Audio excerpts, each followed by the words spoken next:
South Park Random Chaos Moments.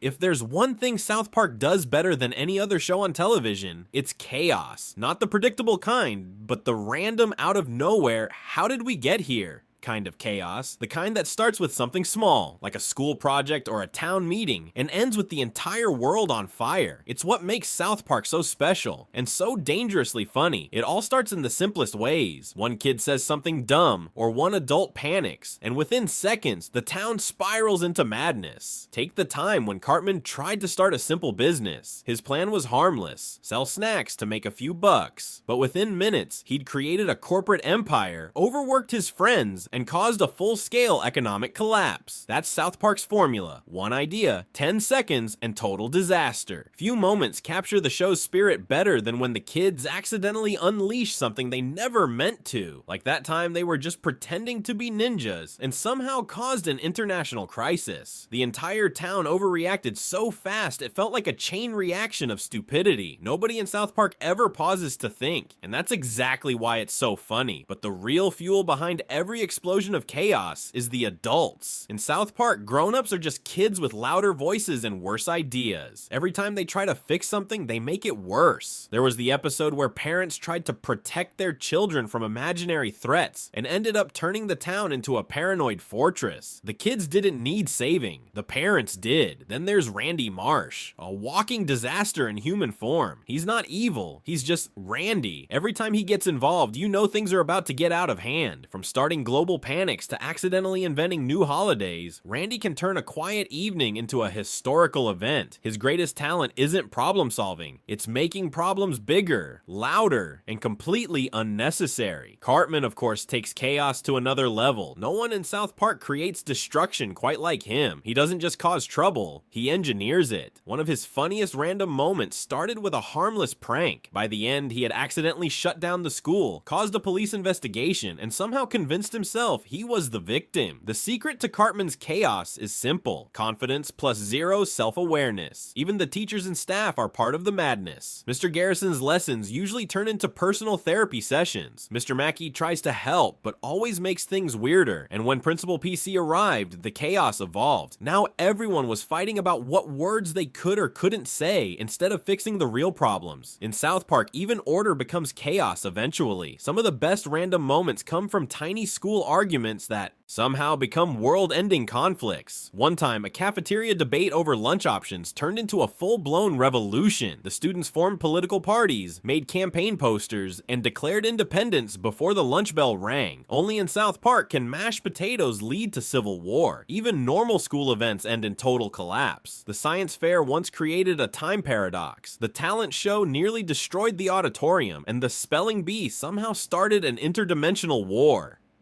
The best part? Nobody even questions it. They just sigh, clean up the mess, and go back to class the next day like it's normal. One of the funniest chaos sequences ever came from the boys building a snow fort. It started innocent enough, just kids being kids. But then, alliances formed, armies were built, treaties were broken. Within an hour, South Park had turned into a full-scale snowball war epic, complete with heroic speeches and betrayal. The show turns imagination into apocalypse, and it's glorious. But the playground might be the real capital of chaos. Every time the kids start a new game, it becomes an economic system, a religion, or a political movement.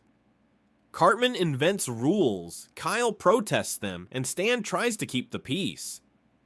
Within minutes, everything collapses. The playground isn't just where they play. It's where civilization ends over and over again. Then there are the legendary town meetings. No other show has made group panic this funny. The mayor calls for calm, the townspeople shout over each other, and someone always ends up setting something on fire. One meeting about recycling turned into a riot. Another about school funding led to an alien sighting. The town never solves anything. They just create new problems faster than they can finish their sentences. Technology only makes things worse. When South Park discovers a new app or gadget, it's basically over. Whether it's social media, video games, or some new online trend, it takes about 5 minutes for total collapse. Families fight, friendships explode, and at least one person loses their mind. South Park treats modern tech like an unpredictable monster, and it's always hungry for chaos. Sometimes the randomness feels almost poetic, like when cows form a protest line, or chickens take over the town, or a celebrity appears out of nowhere and somehow makes things worse. These moments are absurd on the surface, but they capture something deeper, that life itself is unpredictable, and everyone's pretending to be in control. South Park just removes the pretending. Holidays are another guaranteed disaster. Whether it's Christmas, Halloween, or Earth Day, the town can't handle a peaceful celebration. One Christmas musical turned into a citywide riot. Halloween once ended with monsters running loose. Even Earth Day became a competition over who could be the most environmentally friendly, which of course destroyed the environment. The message is simple. South Park can't do calm. Celebrity episodes bring a whole new kind of random energy. The show has never treated fame seriously, which is why it's so funny when stars appear out of nowhere and lose their minds. One minute, a famous figure is giving a speech about world peace. The next, they're leading a mob through downtown South Park for no reason. The randomness isn't just humor, it's commentary. Fame, like chaos, makes people act insane. Even the police department adds its own brand of disorder. Every time they get involved, things go from bad to catastrophic. Instead of solving crimes, they chase the wrong suspects, arrest the wrong people, and usually end up creating a bigger mess. The funniest part is how confident they are the whole time, as if disaster is part of the job description. But maybe the best random chaos moments are the quiet ones, when the world isn't ending, but everything still goes wrong, like when a teacher misreads a note and causes panic, or when the boys' small argument turns into a town-wide debate. It's chaos without explosions. Just humans being humans, overreacting to everything. That's the real South Park magic, turning tiny misunderstandings into legendary disasters. In the end, all this randomness isn't really random at all. It's the show's way of showing how people behave when the smallest problems become the biggest drama.